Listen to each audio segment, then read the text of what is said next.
Welcome to Inside the Interview Room. I'm your host, Stan Walters, the Lie Guy.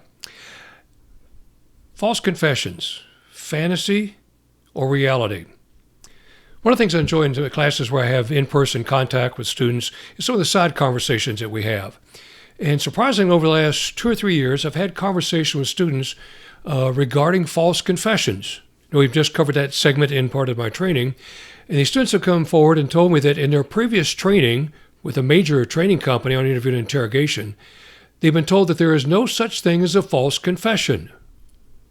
There's no such thing as a false confession. Really. Now, there's some research being done and documentation through the Innocence Project and similar efforts on false confession cases. One of those studies found using DNA proved the subject who confessed was innocent. Over 240 cases. 240 cases have been documented that the DNA, that it was not that person who confessed. But yet they're being told there's no such thing as a false confession.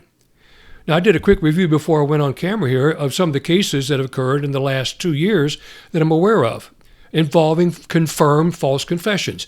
6 of them. The losses combined in those 6 cases was $300 million. The largest of those cases was $120 million. So let me ask you, if your city or agency could afford to pay that type of loss in federal court for a, quote, false confession. They also told me that the instructors told them that if a person falsely confesses, you should blame them for doing it. It is the subject's fault. So your interview tactics had nothing to do with it? Then the third thing that they told me was that the instructor said if a person falsely confesses, they're just guilty of something else. You just haven't figured out what it is yet. So my question to you is, would you want somebody training your investigators on interview and interrogation tactics that put you at that type of legal risk? Makes you wonder about their tactics, doesn't it? So maybe we should take a look at what we're teaching in our academies and who we're asking to teach our investigators. Stay tuned for the next episode. We'll see you in a week.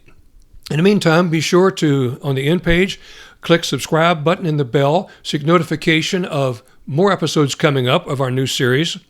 Also, if you take a look there, you can find the new ebook that I have available for you, a basic guide on evidence-based interview and interrogation, and look at some of the other training videos that I have here on this channel.